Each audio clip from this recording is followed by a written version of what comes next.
Former minister and founder of Something or Other Publishing, Wade Franson is the host of Created in the Image of God, a series that examines the role of religion in society, from messianic returns to the emotive responses transmitted through our culture.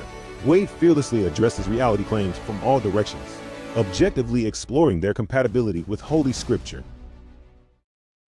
Tonight's episode, The Meaning of Free Will, with George Musser. Hi, everyone. I'm your host, Wade Franson, and this is Created in the Image of God. I'd like to welcome all our friends in the audience for a very exciting episode, one that I have been waiting for a very long time. Some of you know that I began writing my trilogy around the time I subscribed to Scientific American, or at least the ideas that went into that came from subscribing to Scientific American and beginning to open up my religious theological ideas to scientific evidence and to the reality of what the world's leading scientists were discovering and representing in those pages every month. And I read it religiously, pun intended. And in my final book in the trilogy, The Rod of Iron, I referenced a couple of those articles on cosmology that led to the initial rush of inspiration to do that trilogy. So imagine my honor, the honor that I feel at having tonight's guest, George Musser, who worked with that magazine and whose work I uncovered in that magazine. I can't wait just to get into the topic for tonight. So let's bring Bruce into the studio. Hello, everyone. And I just called you Bruce. Sorry, George. I'll be Bruce if you need me to be Bruce, but I'm honored to be here. I'm honored that you had such kind words about my past work. Right. So we're going to dive into that. As our guests, as our audience knows, we always look at the creation story of our guests, right? So how were you formed and shaped? Tell us a little bit about your parents, where they came from, where they settled, and that petri dish that produced you, the culture that produced you in those very early formative years before you took charge sort of your own destiny as you then came of age.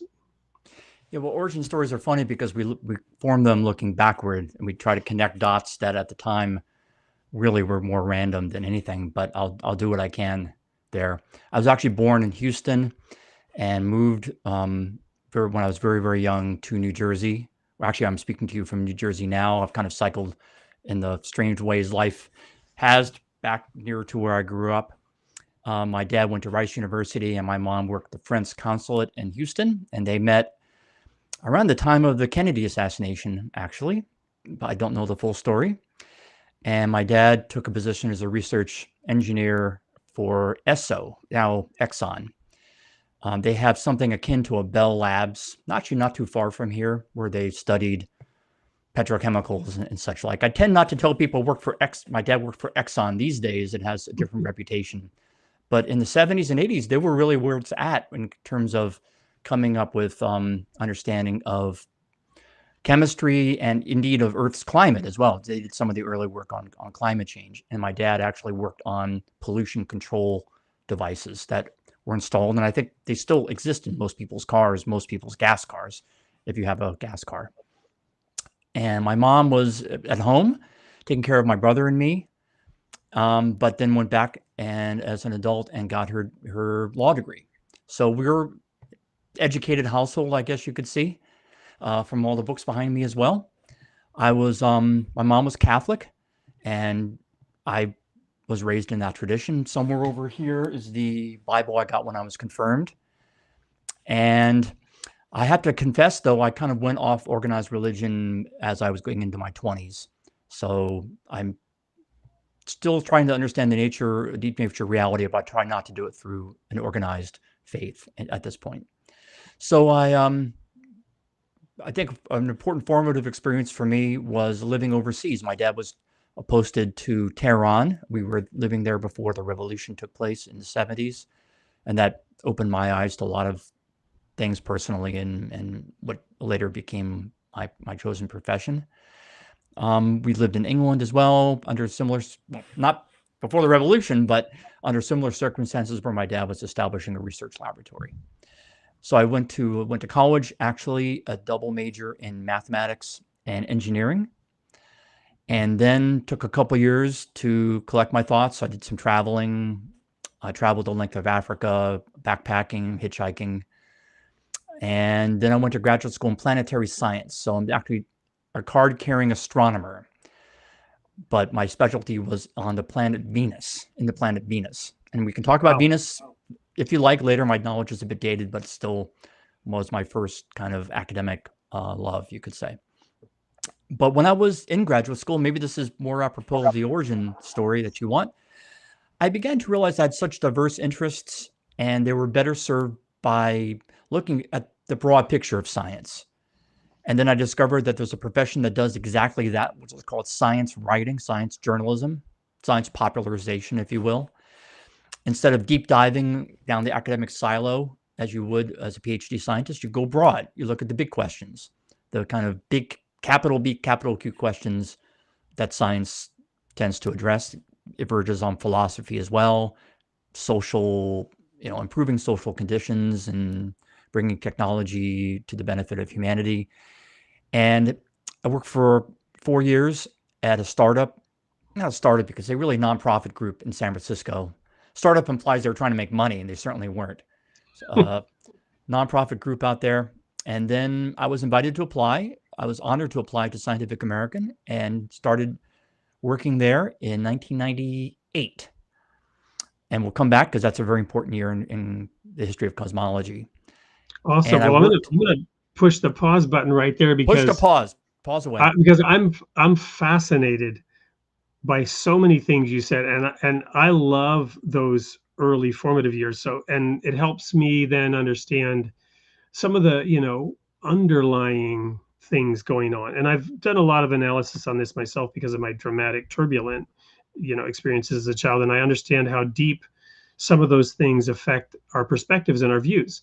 So the first thing that I'm interested in is your mother working at the French embassy and your name Musser. So where does that name come from? Is that your mother's maiden name by any chance? Is your father's name? It just sounds a little French to me, maybe, and that's why I'm curious. It's actually a German name, but you're perceptive because it was the border region between basically Switzerland, Germany, and France. So yes, there So down may there well near be a. Basel somewhere, and I actually was a pastor in that area. Stuttgart, Zurich, and Basel was my three Oh church wow. circuit, and I traveled extensively in that area. I lived in France briefly in the Alsace region, in Strasbourg, and yeah, I could tell stories, but this isn't about me. But so, yes, very interesting. I'd love to hear those stories. So it was actually umlauted originally when that name came to the U.S. It was through my father's family, Musser, Yeah, M-O umlaut, and then there was no Ellis Island, but effectively also an Anglicization of the name took place. And there's Mussers around. There's a branch of the family out in Lancaster County, Pennsylvania. There's a Musser Marimba company, although I'm not connected with that. So there's So, some so Mussers your here, and so there's your dad not a was of common name though. Your dad was of German heritage, but how did your mother end up at the French embassy then? Actually, my dad was of a mongrel heritage. The name is Germanic, but I'm part Irish. You can Yeah, probably tell from my hair. Um, we're all over, traced back to the Mayflower through part of the family too. nice. So my mom um, who's actually Czech. She's now, I guess, would be third generation U.S. but Czech descent. Um, I don't actually know her story. Why she studied French in college and got a job at the French consulate in Houston, and speaks highly of it. But you never actually told me why she went there. So this is the question I'll have to ask her. My dad unfortunately passed away some years back, so I Mm, don't know okay. all that story. But my mom's still around, so I'll ask her.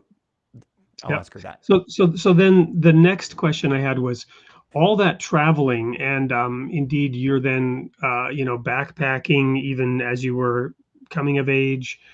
Um, was it just general curiosity? Was it the thing to do? Were you interested in languages, uh, culture? What were some of the driving factors of that? Obviously you'd been in Tehran. I wanted to get into that as well, but yeah. So your travel and Well, your international experience, how did that form and shape you? Yeah, so I guess, I mean, I'm generally curious, always have been, and the travel probably mostly that, but there's a self kind of actualization element to it too, Mhm. where you're, at the time, I didn't know what I wanted to do. I had multiple interests. I think I wanted to be a writer back then. Uh, Ironically, I did become that, but not through the path I expected. So part of So it's my more like a traveling, Jack Kerouac kind of thing, or yeah, I was very influenced by Kerouac. I love Kerouac even now. I read the kind of the new version, the one from the Vellum.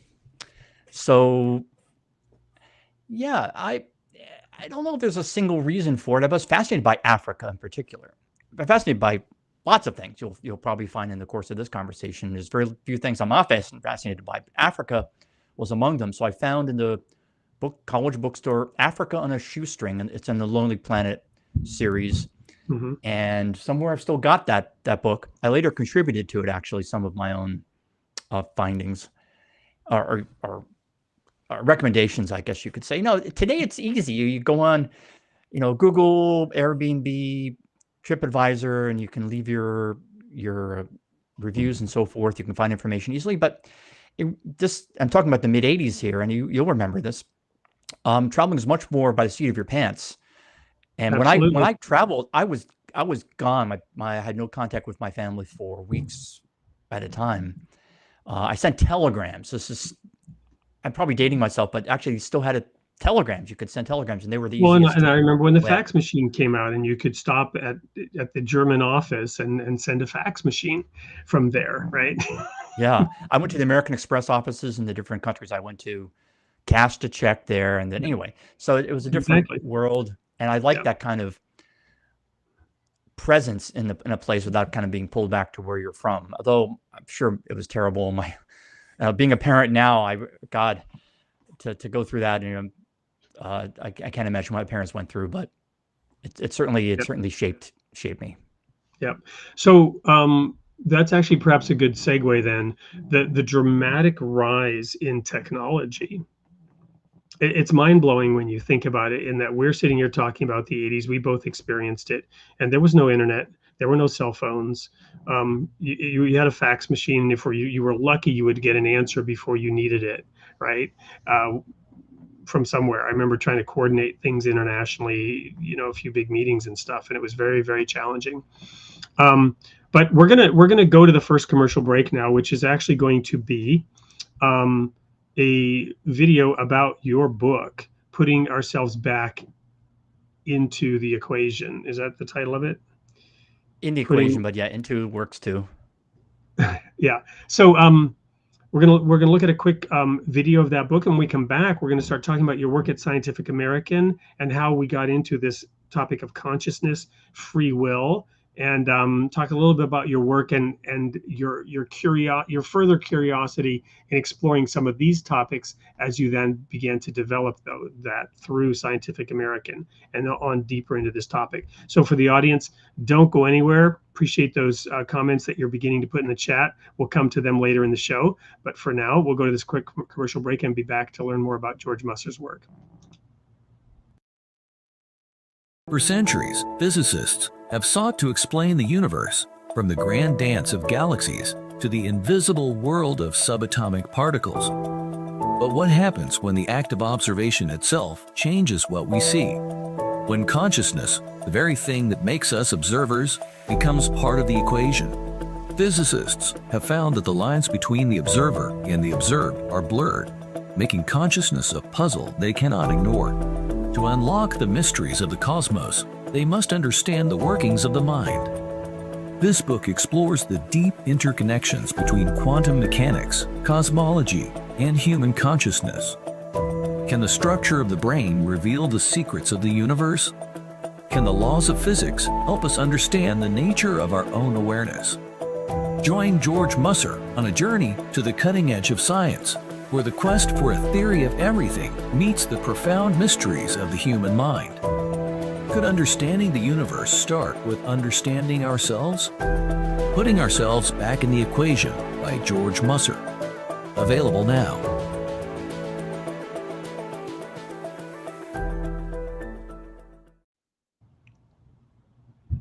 Wow.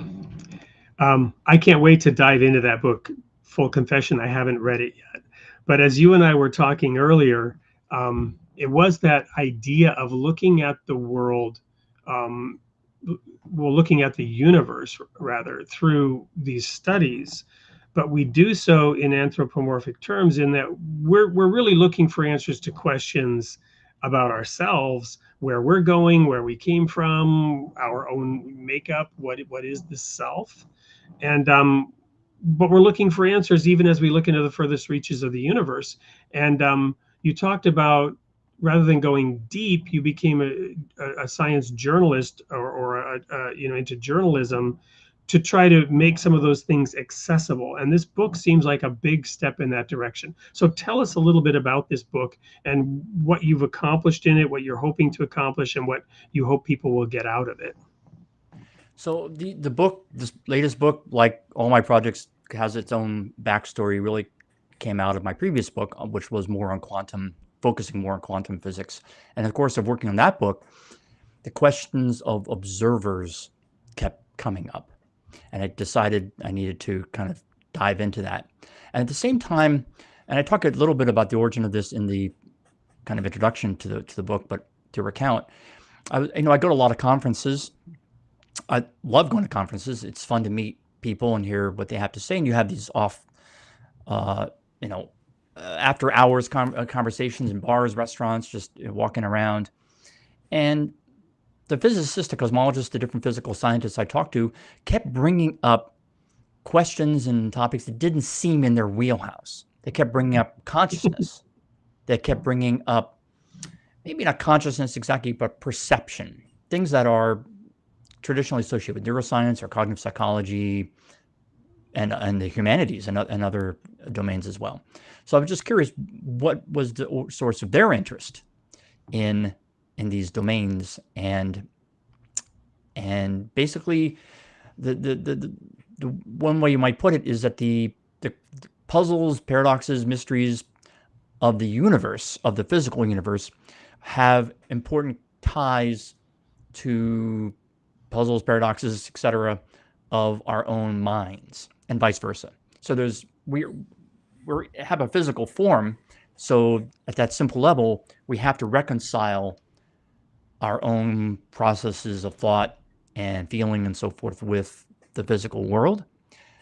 So maybe that's the obvious direction, that in order to understand our brains and our minds that are in our kind of produced by our brains, we should understand physical law and physical science in general.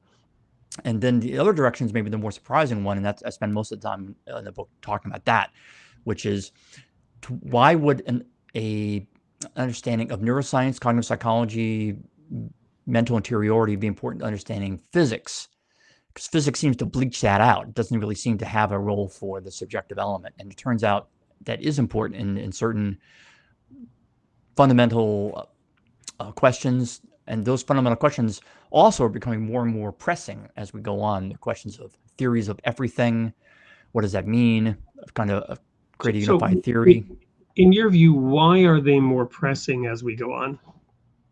Yeah, so it's more the nature of the questions that are being asked. So over the course of the history of science, it's kind of started with the low-hanging fruit, picking out what, at least in retrospect, it seems, are the easier questions of how do things move. Can you predict the path of a baseball when you throw it?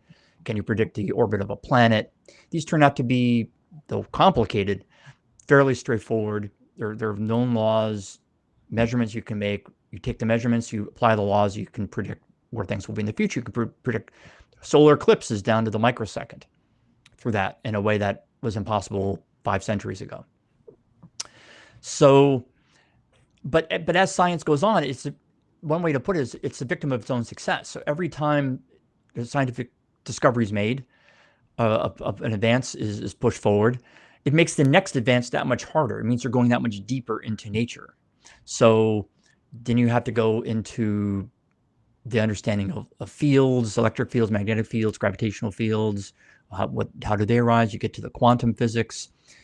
And as you push deeper and deeper, those questions that have been bracketed, questions of subjective experience start to intrude again. So they weren't really necessary. You don't really need to know about how do brains work to understand how planets move, but to understand how particles your behave. observation of the planet might in some way change something, but It does. ultimately, but ultimately, it doesn't really change the planet's trajectory. It does, but to such a minute degree with Exactly, something like a planet. exactly. And there's fascinating issues with planetary But then, motion. I'm not going to. as we get into more subtle issues, more complex issues.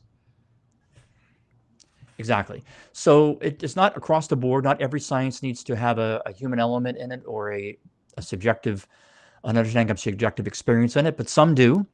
And the ones I talk about in the book include free will. So that's the topic of our session today, but also quantum physics has spent a lot of effort on understanding where the relation of quantum physics and consciousness occurs. Turns out cosmology on its grandest scales also needs this, and there's some other questions of causation. The nature of time is another one. So these are foundational questions that aren't really necessary for earlier developments in science, but they're necessary today because we were trying to pull together everything into a single theory of everything. Should I go on, or I'm happy to? You should. I'm getting I a was lot of good just, questions, by the way. They're coming up on the side here. yeah, I was just reflecting on. I read this article years ago, and I was looking up the name of the person in Scientific American, and I'm thinking it was Fiona, but I can't remember the first name. Marco Polos, and she Oh, proved she was Fortini Marco Polo, yes. she. What was the first name again? Fortini. 14. Yes, that's it. That's right. Not Fiona. And she proved mathematically that something doesn't exist until it's observed. At least that's my recollection of the article. And so I was just sort of correlating your research and your experience with that discovery that affected me profoundly when I learned of that. I have no idea how somebody proves such a thing mathematically, but I do trust that there are people who can do such things, right? So I'm not familiar with that work of Fotini's. Fotini was a major figure in my previous book, the one that came out in 2005 on quantum physics, 2015, excuse me, on quantum physics. But and her kind of core insight that's kind of propelled her career is that we are part of the universe. We're part of the thing that we are trying to study. And a part can't take in the whole. It's just, it's, Right. I because it's remember in including theology itself. the discussion about the nature of God and that whole thing about anyway. But go ahead. That was Yeah, and another this is fun fact. Go ahead. a fundamental question I've also talked about in the current book, that Because we're God doesn't part. have parts, right? And God doesn't have parts. Anyway, go. Yeah, and certainly not physical parts. So, Right. but we mortal creatures are part of the universe. We're a very small part, both in spatial and temporal terms, and that creates limitations or creates a lens through which we observe the universe, and we need to be aware of that. We need to not assume that we're seeing the universe from some perspective other than our own perspective. And science sometimes forgets that. Science seeks an objective or observer independent view of the world, and such a thing really isn't possible. We can approach it, but ultimately the observer does need to be considered. Well, and I've kind of flipped the script on that philosophically, in that and this is what occurred to me, and I'm going to maybe derail the conversation, but maybe this is interesting in light of your book. So if indeed something doesn't exist unless it's observed, then thought experiment for those who don't believe in God. When God said, "Let there be light," and there was light, he observed a thing, and then it was. It was brought into being because there was a primary observer, right? You might, whatever, whether we call it consciousness, God, whatever we call it, there was some observation made, and thus things were called into being. So the title of this show is Created in the Image of God. If we each view a thing subjectively, are we then not each one of us creating our own independent parallel universe by observing what is differently? Does the act of a unique human observing things actually generate the creation of a parallel universe? Yeah, maybe not a parallel universe, but our own universe. And actually, there's a physicist up at UMass in Boston who has a very nice way of formulating that creation is ongoing. The creation of the physical universe is ongoing, and every quantum event contributes to that, and we contribute to that quantum event. So we're recapitulating the first stages of Genesis in that way. And Genesis is it's a story that is worth examining and retelling multiple times because it's staged. God in that story doesn't bring the universe full cloth into being. It's a staged process. It happens little by little. And the starts with the definition of a category, light and dark. And that is also this question of the categories also comes up in quantum physics. Quantum physics, absent the human or the, maybe not a human necessarily, the sentient being, let's say, does not establish categories. The categories are done by the observer, or by the interaction the observer has with that system. There's different ways of looking at it. So these abstractions, these categories aren't don't pre-exist us in a way. So not only, so that I think this is one way to put it, is not only do we bring things into being, we bring things into being with a certain structure, and those two go together. We can't just create being. It can't just be some raw amorphous being. It has to be something that has, in the primordial example, a structure of light and dark. It's not just being, it's light and dark. So it creates a distinction, and then other distinctions are later on top of that. Yeah, it's differentiated. Differentiated, exactly. And that happens with these questions in quantum mechanics as well. I talk about what I call the menu problem, technically known as the preferred basis problem in quantum theory. It's one of the big questions of why the categories we observe. Why do things have positions? Why is position an important category? Why is momentum an important category? And there's others as well. And there's a theory for how that happens. So when you mention those terms, I'm thinking now classical physics, right? Because obviously those terms have meaning in classical physics, but they also have a meaning in what's the word I'm looking for? In our realm, right? Like we can have momentum, and our momentum is different from a physical object's momentum. You follow me? A movie can have momentum in its popularity, right? The word conceive is also interesting, right? In terms of origin story, right? And we conceive of things. These words have different meanings in these different contexts. So when you get to the book of Genesis and you start talking about it, and I love your reinterpretation of it, it's a living thing, right? That needs to be reinterpreted, that needs to be looked at with fresh eyes. So I might be useful to add, you're probably aware, I think many in our audience are aware, there are actually two creation stories. There's two parallel creation stories. There's Genesis 1, which goes maybe through Genesis chapter 1. There's the first creation story, which goes through chapter 1 and a few other verses. It's where does the first one start and the second one end? But then you have the story of the creation of man, and now you have a human-centric view, whereas the other one is sort of a divine out in space looking at the creation of the planet.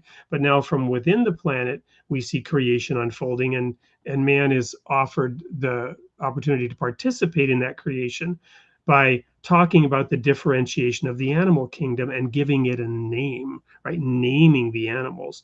To me, that's one of the most profound pieces of that whole story, is the introduction of this observant being, this conscious being, who's now co-creating by giving names to these animals and adding our own fingerprints, if you will, to that. And there's a lot in there to unpack and to reflect on as well. So one is that the act of naming kind of creates a model of the world in the sense of a miniaturized representation of the world inside our heads, inside our minds. So our minds reflect the exterior world, and that this is the basis of many modern theories of consciousness. And how does consciousness, what does it mean to be a conscious being? And in the scientific sense, philosophical as well, but certainly scientific one, is usually the creation of models.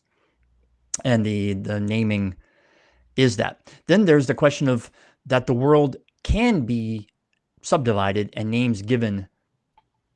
Maybe it's obvious in terms of animal species. Actually, I just read an article in the New Yorker about Linnaeus and how in his time in the 18th century it was not obvious that one could partition the world so neatly into species and the other levels of taxonomy. But in physics, naming is the first really act of any science. Is often physicists disparage it as stamp collecting, but you do have to collect the stamps before you can kind of process them. And once you've done your initial naming, you can go through and see patterns in the world. Anyway, I'm going on and on about this, but I think there's a lot. Yeah. I think some of the most complex problems that we as a species are facing today arise from the fact that names are being used, i.e. labels, right? And that these labels have meaning that is grossly differentiated, right? Amongst contending peoples who cannot reach agreement on anything. They're putting their spin on everything, which is, of course, interesting in the whole quantum. I don't mean to get too vague and fuzzy here, but let's now go down back into the science for a minute. So in your book, you're talking about consciousness, the emergence of consciousness and free will and some of those concepts. So tell us what some of those deep dive scientific discoveries are that you are maybe not popularizing, but seeking to interpret or explain to the layman, or maybe you're trying to begin to fit pieces of a puzzle into that theory of everything that was mentioned in that video. So, there's so many, and I do want to get back to free will, but let me diverge again back into quantum physics, because I think Sure. When let's pick apart some of the things or we were alluding to earlier, and maybe talk about that a little bit. So and I'm going to go through this quickly, and we can come back with questions later if anyone feels they're losing the thread here. I'll try to pick it up later and help you guys. But in certain situations in quantum physics, one can have a particle, usually it's a particle, but can be anything. We'll just call it a particle, in an indeterminate state. So it can be, we call it a superposition state. It can be, the usual example is like people talk about the Schrödinger cat. It actually isn't done with a cat, but you can think of it in those terms and then relate it back to the particles. The cat is alive and dead. That might correspond to a particle having its spin oriented up or down. And the funny thing is that the cat can be alive and dead at the same time, or maybe a better way of putting it, it's neither alive nor dead. It's in some other state that somehow combines those two features. So this is routine with particles. In fact, the light coming from light bulbs and other processes in nature, really everything that's all around us that we're not aware of it, is also in this indeterminate state of being in mutually conflicting options.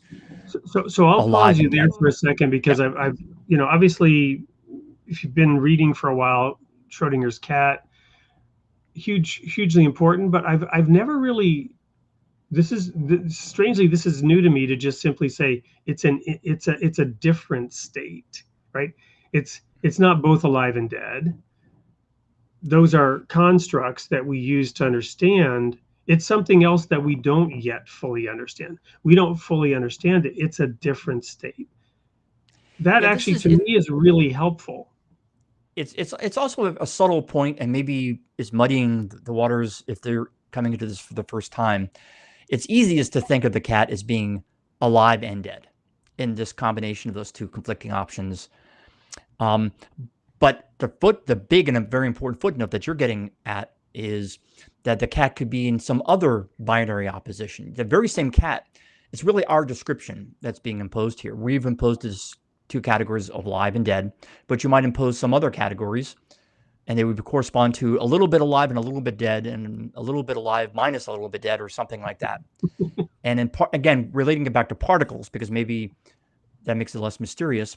In that case, the particle, which originally was either spin up or spin down, might be spin sideways, and spin sideways to the right, spin sideways to the left.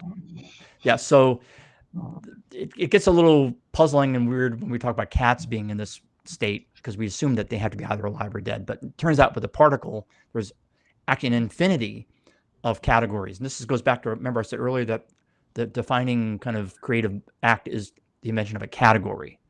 And that's what happens in quantum physics too. But anyway, let's take the alive and dead cat.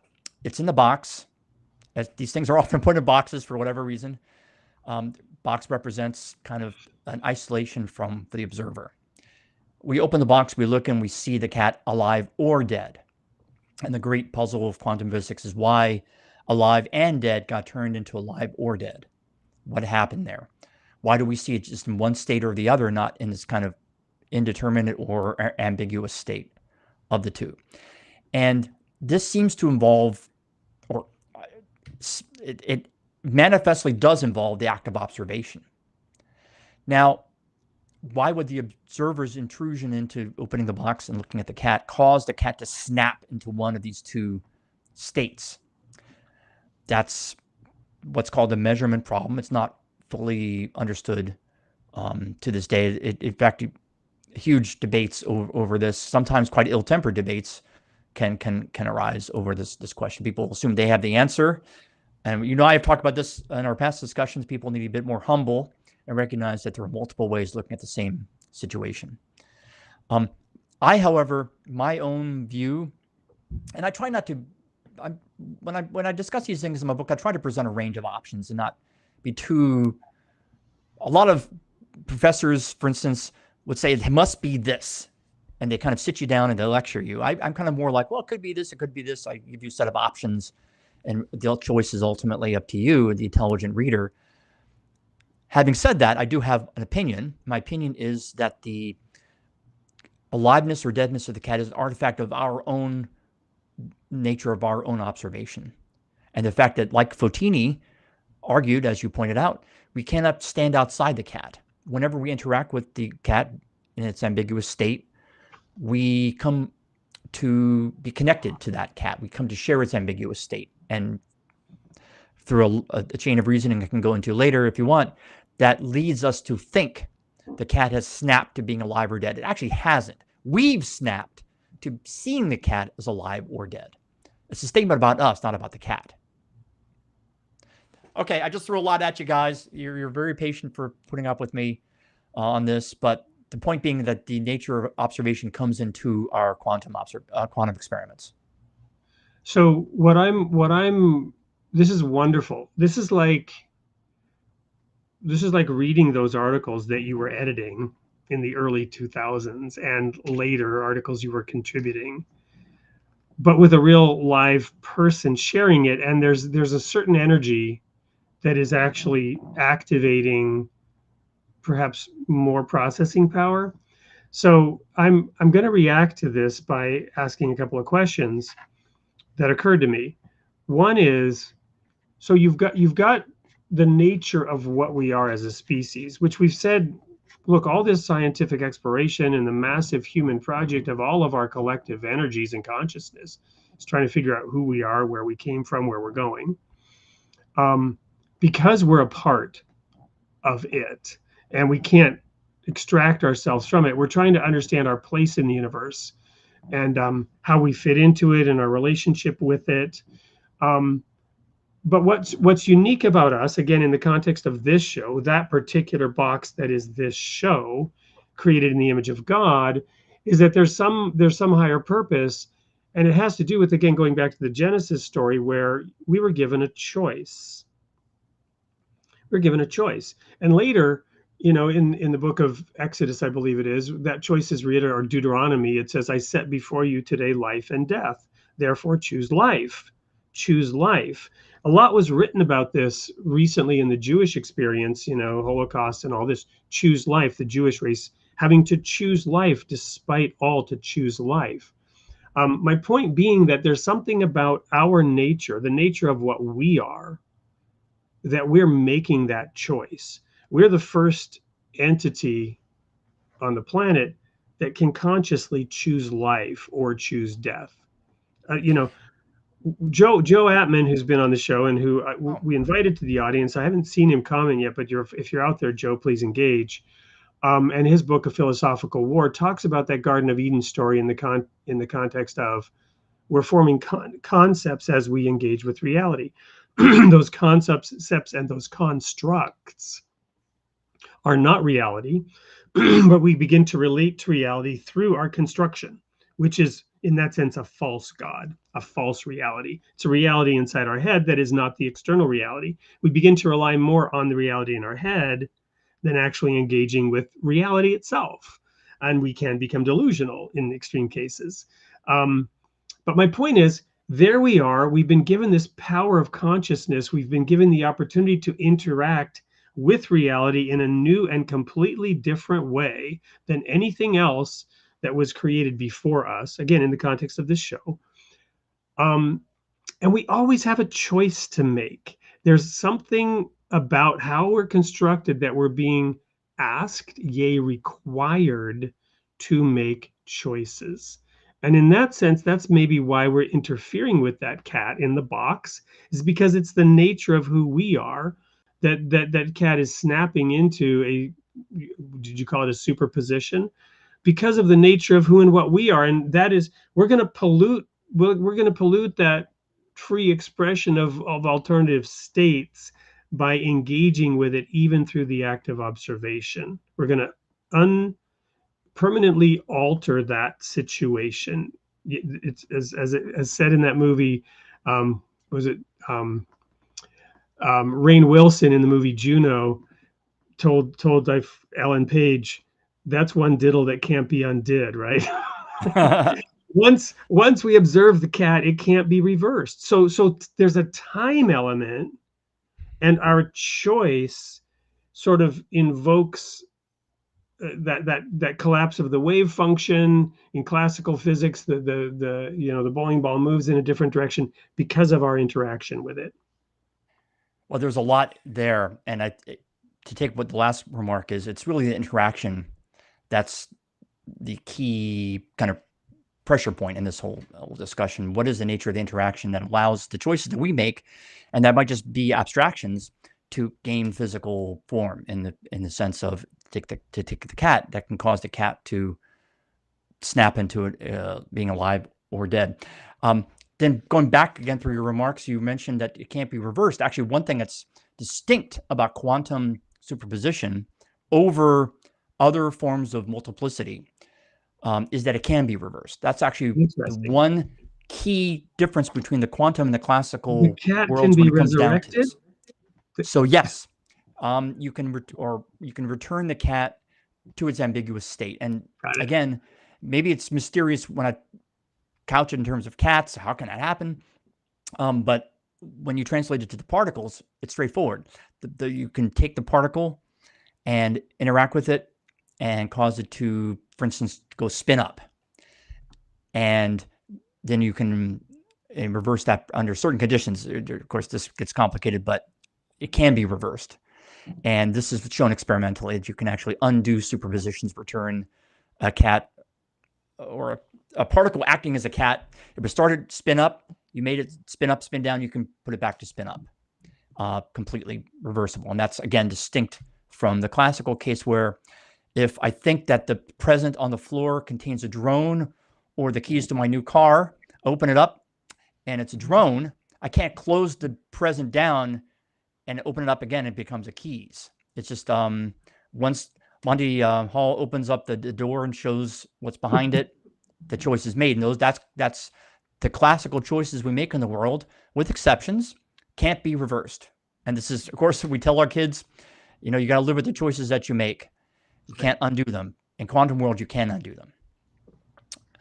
And if I have people, I'm seeing a bunch of questions over. They come in my column right here, and you guys are just shooting lots of questions about this, and we'll get to them when we can. Yeah, well, okay. we will circle back and get to some of these questions. Maybe now though is a good time to bring in a couple of them. Let me just say one other thing that I think kind of frames this whole discussion, goes back to kind of my project in the book. Physics, in addition to kind of bracketing questions of the human experience, also bracketed the question of agency. What does it mean to be a deliberative, action-taking feature of the world? What does that actually mean? We humans are agents, but also other living creatures, maybe some kinds of AI, can be agents. And there's a whole fascinating field of science right now. It hasn't getting a lot of play. I talked about it a little bit, but otherwise it's kind of under the radar, of the science of agency. What does that mean? And one way to think of it is through our vast memories, our experiences, we're pulling together different features of the world that under other circumstances would not be pulled together. When you press a lever in a lab and the other side goes up, it's just a simple reaction. There's nothing else coming into it. You press one side, the other side goes up, with like a seesaw, for example. But the mind works very differently. We're consolidating, we are aggregating, you know, in my case, 58 years of life, of experience into my head in every decision that I make. That's a lineage, that's a history that ordinary physical systems lack. And I think, and there's actually an excellent book by Sarah Walker that talks about the importance of lineage, of history, in understanding life. That life is life because of its history. I think I blacked out for a second. Life is life because of the history that it has. Well, that gets back to what we were saying a little while ago about words like trajectory and momentum, which take on a whole different meaning when applied to human experience. But even then, with a single particle, its trajectory is pretty simple. You can actually just retrodict it from where it currently is, considering the forces that might be acting on it and so forth. You can do prediction and retrodiction perfectly. So if you know where the particle is now, you know where it will be in 100 years, you know where it was 100 years ago. Humans aren't like that, of course. We're very twisty. We have weird capacity to take in information from different sides and subject it to different, mostly irrational decision-making, but sometimes rational. I will throw in a comment here from Bert Lawrence. L.L. Lewis, great point. Interesting how people don't want to be wrong or even possibly apologize if they were possibly wrong while presenting their position. This is maybe one aspect of trajectory or momentum, inertia, right? Those kinds of terms applied to human experience where we can't admit error, we can't admit we're wrong for a whole host of reasons. Yep. But, looking at the glass being half full on this, sometimes we do. And it's very hard to do, by the way, to apologize, to say that one was wrong and to evolve one's opinion. Hardest thing you can do. But we can. We were capable of doing that. No other certainly inanimate systems, or probably most life, cannot do that. It cannot rethink its trajectory, whereas we humans at least have the potential to. And again, I think that's what defines an agent as a distinct from other kinds of systems in physics. And this is a very cutting edge field right now. Awesome. Well, we're going to take a quick commercial break because I did see Joe in the audience with a comment. Cool. He has been a guest on the show. We'd like to invite him into this conversation in the future because of his perspective. So I'll just go ahead and air a quick commercial break for his book, A Philosophical War. And when we come back, I'd like to then really get into this idea of free will, right? Because if we start talking about apologizing for being wrong, the concept of agency, do we have agency? Can we have agency if there's no such thing as free will? Maybe get into some of those questions. Don't go in. Where the battle of minds goes unnoticed, one man dared to challenge the very structure of consciousness itself. Joseph Ottman proudly presents the first part of his groundbreaking collected work, A Philosophical War. Ottman's mission is to expose humanity's most elusive adversary, the structure of its own consciousness. He argues that the modern human condition is plagued by a thought process that inflicts unnecessary suffering. This thought process, like a stealthy enemy, wages war against our nature. Ottman's quest is both daring and revolutionary, to overthrow and replace the current prevailing conscious structure. He identifies the enemy within and seeks a more coherent and powerful ally. With digestible bursts of epistemological guerrilla strikes, he pierces the lines of everyday thought patterns. This counteroffensive offers a new perspective, one that challenges the way we perceive reality. Ottman asserts that humanity's consciousness has relied too heavily on thought alone. He introduces being with, a relationality that harmonizes humanity with the world around us. But the battle doesn't end there. Ottman reinterprets the early chapters of Genesis. He calls for the removal of contemporary notions of God while offering a profound argument for God's existence. Filled with intrigue, simplistic insights, and mystical yet realistic hope, this book is a potential landmark work. A Philosophical War by Joseph Ottman. Available at Amazon. Wow, I can't wait to read that. Well, welcome back to Creating the Image of God, everyone. It's Wade Franson, your host, with George Musser from Scientific American fame, author of a book, Putting Ourselves Back into the Equation. We were diving into the concepts of free will and agency. But before we go there, thinking about Joe Ottman, let's just go there. I don't want to derail it further. So tell us a little bit more then about consciousness, free will, agency, some of these ideas you were discussing in the context of your book. Okay, well, it's a big charge, but let's take for a moment free will, because that was the title of today, and we might as well deliver what we said we would. So free will is a tricky thing, and it's a highly important thing, I should say. It governs our thinking and our actions as human beings day in, day out. It's nature of responsibility, democracy, all these that presumes voters have choices that they make, hopefully freely. So free will comes up a lot, and I remember when I was a college student, we would go out in the hallway and discuss free will. It's one of those kinds of classic collegiate experiences to talk about free will. I love talking about it, but I will say that there is kind of a dark side to that conversation of free will. There is a tendency to talk past one another when talking about free will. There's kind of a dismissive attitude, usually from the people who deny free will, but everyone's guilty of it to some degree about free will. So I will present, or I'll describe here some of my own thinking on free will. And I do that in full recognition that there's a spectrum of opinions on it. And I'm not trying to say one's better than the other. I'm just trying to put forward my view, and we can have a mature discussion about it. So I think it's important not to define free will as causelessness. I'll reserve that to the divine. We humans, things we do are caused. Now, if you think free will is a causeless cause, this is actually the term that Robert Sapolsky uses in a recent book on this question. Is it a causeless cause? Something that just happens devoid of any kind of physical laws or processes? And let me pause you for a second. Yep.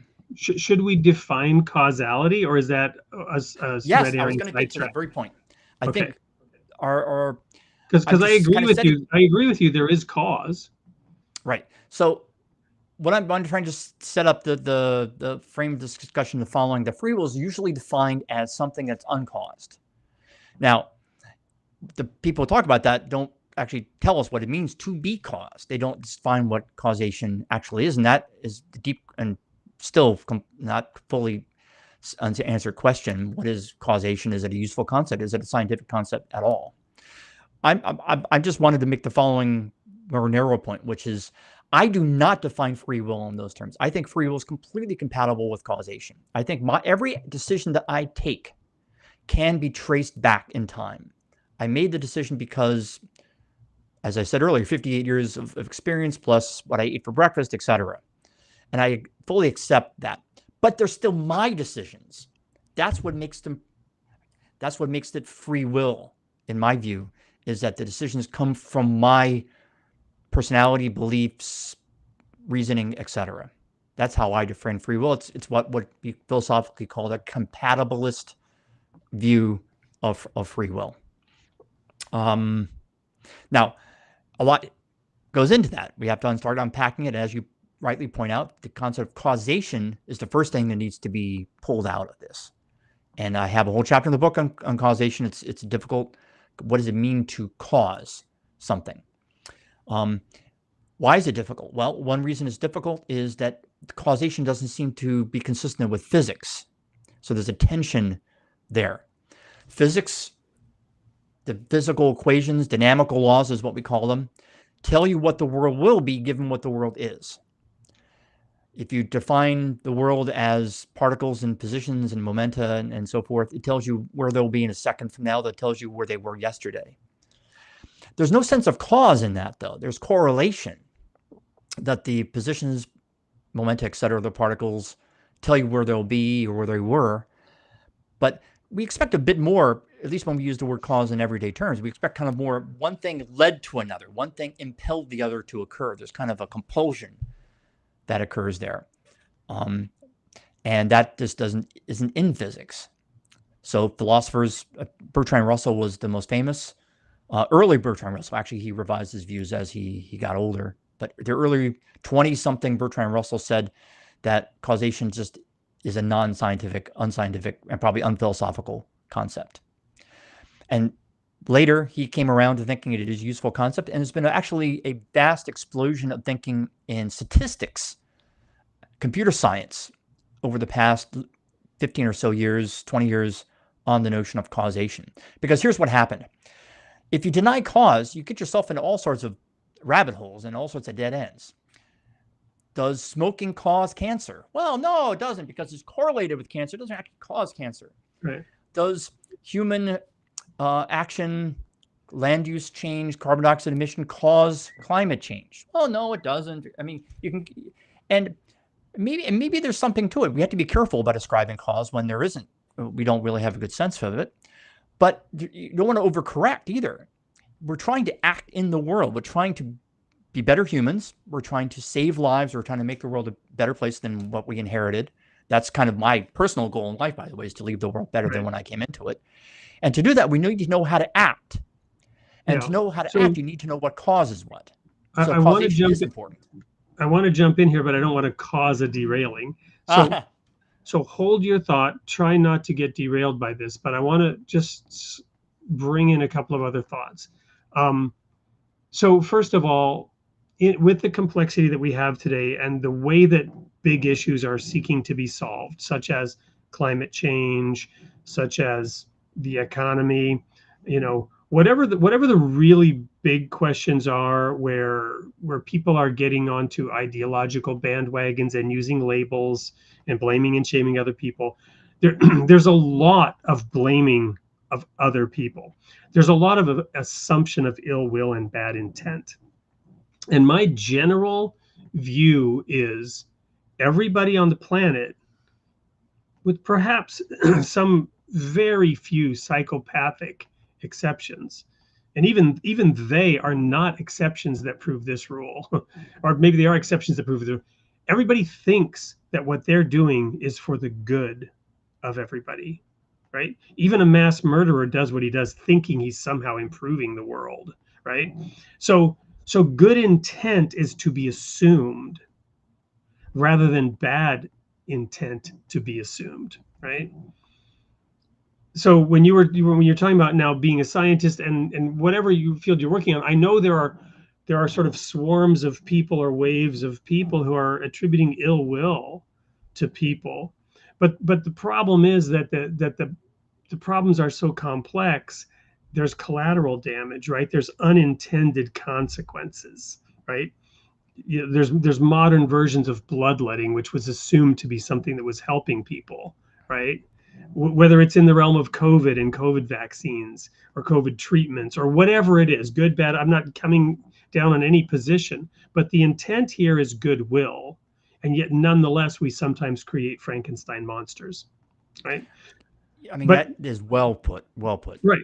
But what the next thing I wanted to get at is that some of the work that you're doing and that is now being done is being we are having some renaissance in philosophy and other things because the technology has advanced to the point where we can look at quantum computing, we can look at large data models.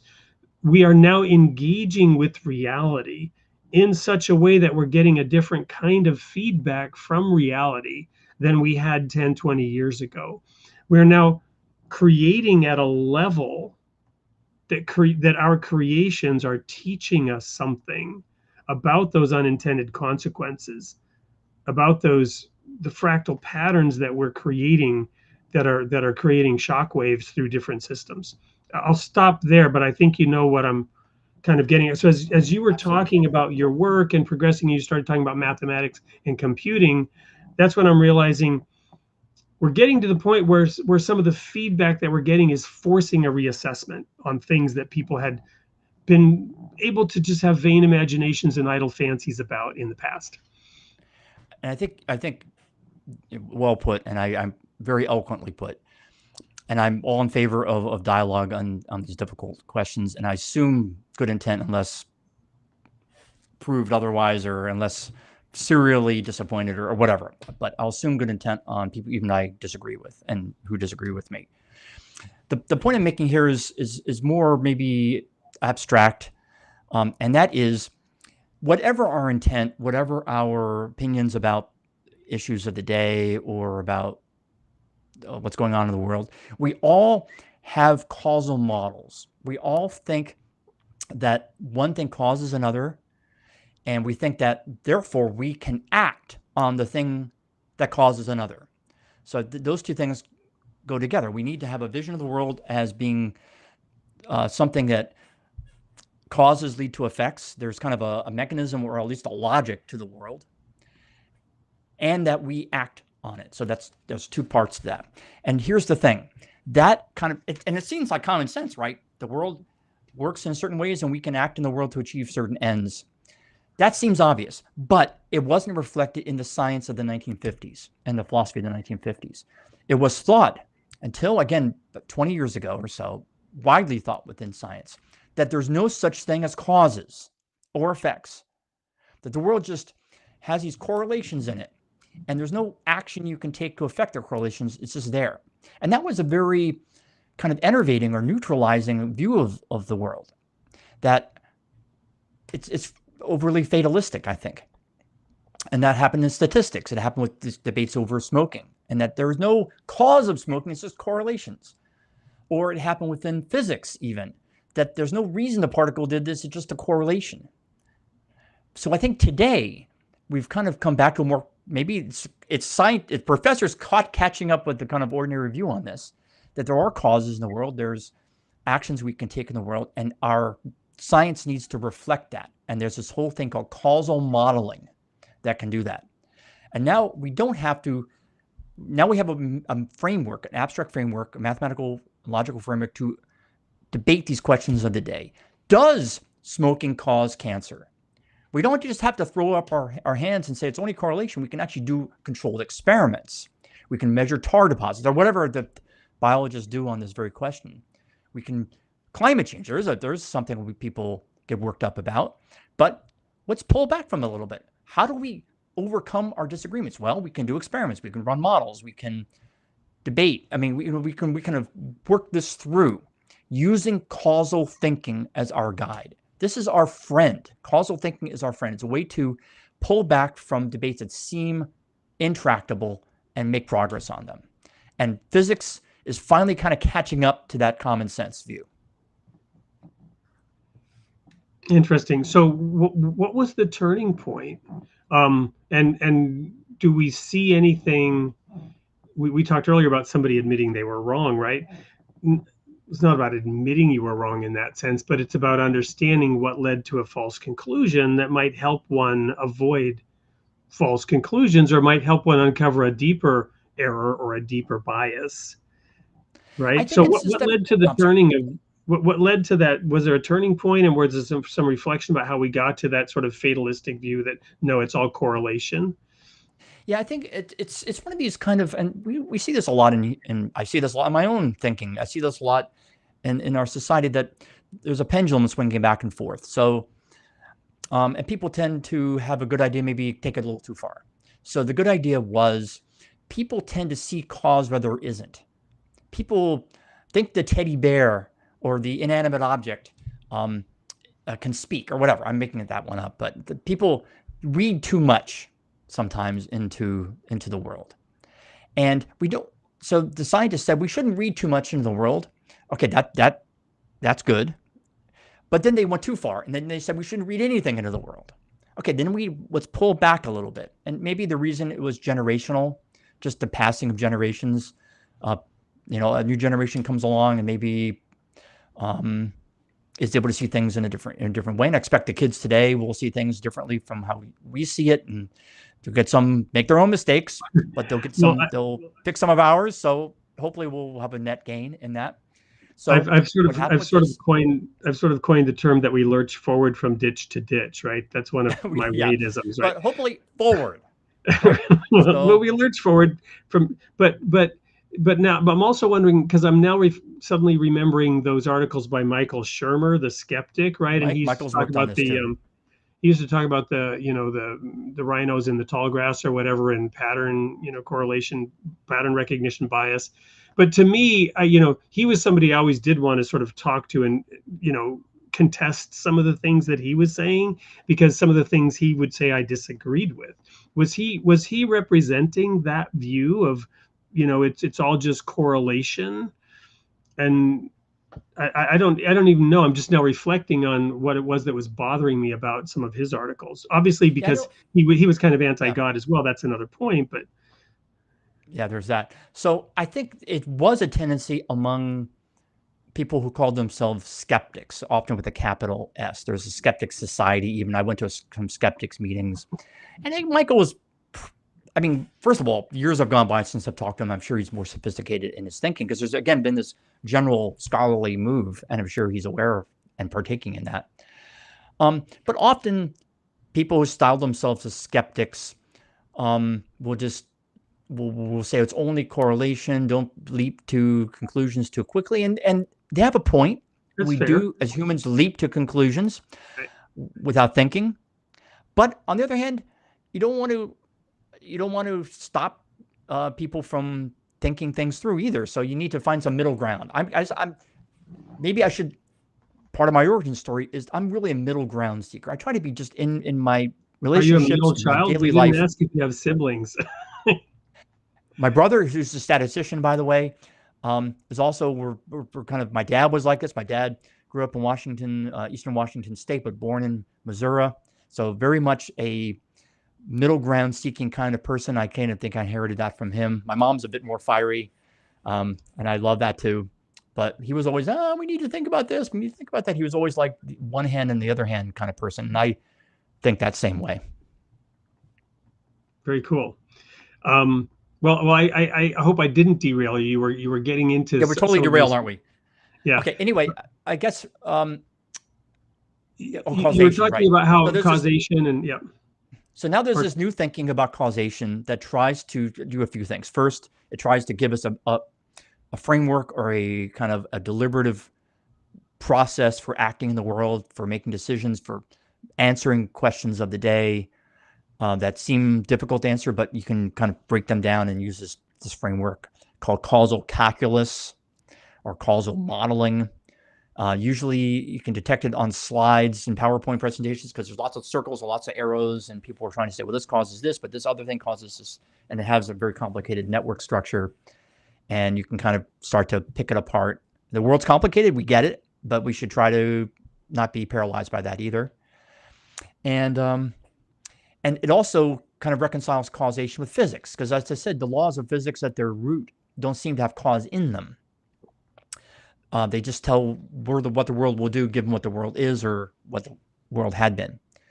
But cause is something that comes in when we, agents, get involved. When the world is divided, causation is a product of dividing the world into parts, the parts that interact with one another, and observers and agents who can act on those parts. The universe as a whole doesn't have cause. God doesn't see cause and effect in the universe. The universe just is. We humans, from our imperfect point of view in this way of thinking, impose cause and effect as categories on the world because they're useful to us. So you may disagree or not agree with the metaphysics of that, but it's undeniably useful pragmatically. There's whole textbooks. I've got a very nice textbook over here called Causality. Yeah, on this question. I'm in deep reflection now because I'm digesting what you're saying and introducing it into my momentum, my trajectory, and it's causing some spin, some swirl. Yeah, we live in what we call the temporal realm, and there's a reason we call it that. It's time oriented. It's time. Time is an element in our lives. The universe as a whole doesn't have a notion of time. It just is out there. It's a space-time structure. Time is something that we see from within, and likewise, cause is something we see from within. And a lot of these philosophical debates start to make more sense when you view, and I call it in my book, the inside-outside problem. When you start to realize there's an outside view, the objective so-called view, and an inside view, kind of the interior or the subjective view. And once you realize there's two equally valid views, and you try to understand how they're related to one another, you can start to slice through a lot of these problems. Wow. I just read an article today on the upcoming election, and the parties and the the president we had before, who's a new candidate, and the new candidate because of the current president backing out, and various realignment of people endorsing this one versus that one, and the article described it in terms of a realignment on the issue of inside and outside. Interesting. And you were just saying that it has practical application, so I'm kind of smiling about that one. There's an insider's view and there's an outsider's view, and some of the alignments were more than Democrats versus Republicans or some of the other themes. It seemed like insiders versus outsiders is an upcoming topic. Right.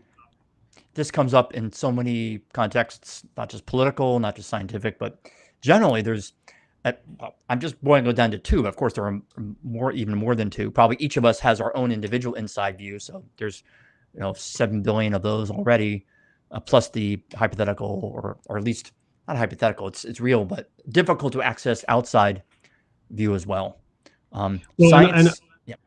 I didn't remotely mean to get into politics, but that was just an interesting connection. What I do want to highlight, as we're running out of time, we're already over time, because this is just so fascinating. I'm just learning so much, and I'm so energized by this discussion and what it portends, because I see these connections. But it does have very real implications if you process it. And what's coming to mind is actually 2 songs by the Talking Heads, right? Because art is a whole nother factor, right? If you're going to talk about a theory of everything, you have to throw a little art into it, right? But one is, that the song by David Byrne, where, well, actually they're all by David in Talking Heads, but he's saying, "I can feel my lifetime piling up," right? That's one of the lyrics. I can feel my lifetime piling up, this trajectory, this momentum idea. And this idea that you're on a course and you can't change it. And there's another song earlier from one of their earlier albums called Mind. It's from this album called Fear of Music. I don't know if you ever listened to that one. It's an amazing album from like 1979. It probably literally saved my life as I was graduating from high school, that album. But the song Mind had this lyric in it. "Religion won't change you. Science can't change you. Looks like I can't change you. What's the matter with you? I haven't got the slightest idea. I need something to change your mind." Wow. Yeah, he's amazing. And we all need things that can help change our mind. We all need things that can help open our mind. We all need things that can help us remain a seeker, right? Rather than getting locked in on what we think we've found. Because whatever, this gets back to that thing that Joe Atman talks about, is those false constructs through which we relate to reality, and they become, in biblical terms, a false god, a false idol, right? One of the commandments is, thou shalt have no other gods before me, right? Thou shalt not bow down to them to serve them. But these constructs, these ideas in our heads, they become our lens of looking at and interacting with the world. And I was in Leningrad at the time when Gorbachev was abducted. I've told this story before. And with the swirl of everything that was going on there, with the wall hadn't come down yet, but it was clearly that post World War II Cold War situation of the Soviet bloc and the Iron Curtain was unalterable. But here it was crumbling, and I was literally coming into Leningrad while tanks were coming from Moscow, right? Because Gorbachev had been abducted and there was a coup. And in that swirl, working with these young Western educated guys from Radio TV Leningrad, they were talking about how in this time of crisis, these satellite nations will return to Mother Russia. And I'm like, are you kidding me? Those people, they hate you to the depth of their toenails because of the subjugation that you opposed on, Estonia, Latvia, Lithuania, where I was working as a minister while I was in Europe. But what I realized in that moment was, getting back to this idea that, imagine good intent, everybody thinks they're right. Wherever they're coming from. This gets into why on the beginning of the show we'd like to talk about your creation story. Wherever we're coming from, we want to change the world for positive. We want to interact. We want to make a difference. We want to find a good place for us, for our families, for our loved ones. But we're convinced we're right. Whatever it is we're doing, we're convinced we're right. And we're not open to being challenged. We're not open to being confronted with reality. And this is, I guess, what Michael Shermer was getting at in those skeptic columns is, look, guys, you got to be open to the fact that you might be wrong. I think that's the primordial, if you take nothing else away from our discussion, that aphorism, be open to the possibility you might be wrong. And actually, you probably are wrong in some way or other. I hate to break the news to you. I think, and I apply that to myself as well. You can't be right in everything. I mean, you're not a god. You shouldn't think you are. Well, no, that would be in some way. And there's an example in the Bible of Lucifer, the light bringer, who said, I will ascend to the throne of God. I will become like the Most High. That's where, Icarus flew too close to the sun and the wings melted because he wasn't a bird, right? Right. But I want to make a comment now for our religious audience, because there was a comment here earlier where somebody asked, what is reality? I'm looking for it now. There's a lot of great comments. If we could get to them. Yeah, thank you for everybody that's doing these comments. We are looking at them as we roll through our conversation here. But I'm looking for this. I can't find it because there's so many new ones. But what is reality, right? And perhaps some people are saying, whoa, wait a minute, time out, because faith, right? You need to have faith, and you don't want to let Satan come in and confuse you and cause you to doubt. But the problem is, to your point, we are not God, right? And sometimes we're so convinced of our rightness that even God can't convince us that we're wrong. That's a problem, isn't it? Yeah, and it's hard. I'm not saying this is easy. It's not easy things to do, but I think dialogue, such as the one we're having, is the answer. But this is the statement I wanted to make. True faith doesn't fear. Perfect love casts out fear. So we don't need to be afraid of the discussion. We don't need to be afraid of the possibility of considering that we might be wrong, because the Bible also says, yea, even though I walk through the valley of death, right? God is with me. So if you're scared of the conversation, you're scared of having a conversation with people you might fear are more intelligent than you, and that they might, cause you to lose faith or be swayed in your beliefs, have trust in God that he can keep you safe in that discussion as you explore and learn and grow. So I hope in a future session we can talk about time, because that question has come up a few times, so to speak. Since we're out of And time today. much to be said about time. Time's a tricky subject because the universe as a whole doesn't seem to have it. And yet, of course, we experience time. And how do you reconcile those? It's similar to the free will discussion. There's something that looks differently from the subjective point of view than from the outside point of view. Well, George, I do think, by the way, we have free will, but okay. If you're at all willing, I will be dragging you back to this show to continue this discussion. So we should have time to talk about time in a future episode. It's interesting. Maybe this is one thought I wanted to share with you. The question of free will is actually one of the reasons that I found myself in disagreement with the Catholic Church and ultimately had to move on from it. I went through CCD class as a kid. I've gone through all the sacraments. But I had a lot of trouble with at least the Catholic, or at least maybe my Monsignor's view on free will. Because I think free will requires that we have meaningful choices. So it isn't just that we're choosing God over the alternative. It's that because that's not really a choice in essence. That's it's kind of preordained what we should do in that case. Free will, it should be more liberating. We should have choices, and that whatever choice we make should be defensible in some way. So I'd like to think I'm kind of cycling back to some of my earlier spiritual beliefs through my thinking on free will. Thank you. I appreciate that reflection, and I think all of us need to again be open to questioning some of those things that are delivered, especially by organized religion. To be honest, I resigned from the ministry in 1995 to separate my faith from my paycheck because I was in a situation where it was unethical for me because I didn't fully believe things that I was being told to teach other people, and I was being paid to teach those things that I didn't fully believe in, or there was at least enough nuance with some of the things that I was being told to teach. And if you think about all the Christian churches and denominations out there, they all have slight different variations. To the degree that you're told, and we all have to make some compromises. Nobody's pure and nothing's perfect. But we should be open to considering, that what we have received, what we've been taught, may not be correct. Agreed. Here.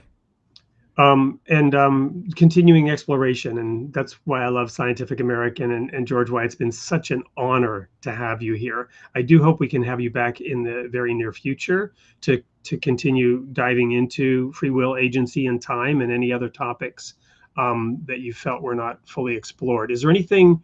We'll come back in a minute. I'm going to go to one more quick commercial break to let people know who's going to be here next week. And then we'll come right back and wrap this one up. So don't go anywhere. Stay tuned. We'll be coming back with final thoughts from George Musser in a minute. Out of economics. Our economic problems have become a tool for political manipulation. But is there a way to break free from the old paradigms? Introducing More Than Laissez-Faire, a revolutionary textbook that challenges today's financial principles. Economics is more than just data. It's a science of human action, a philosophy that respects the human spirit. Bruce's groundbreaking model uses the methodology of subjectivism, starting simply and growing into a complex, dynamic framework that integrates all economic theory, providing real solutions to today's economic challenges. Discover the alternative that the world has been waiting for. More Than Laissez-Faire, a macroeconomic textbook alternative by Bruce Korber. Available now. So next week we will have Bruce back on the show for the second appearance to talk about the macroeconomic view of his divine economy theory. It was a wonderful talk having him here last time, and I can't wait. And that's why I called you Bruce at the beginning of the show, because I was reviewing that video. But George, It's been such an honor and a pleasure to talk about the themes in your book, to talk about your life, to talk about your experience with Scientific American.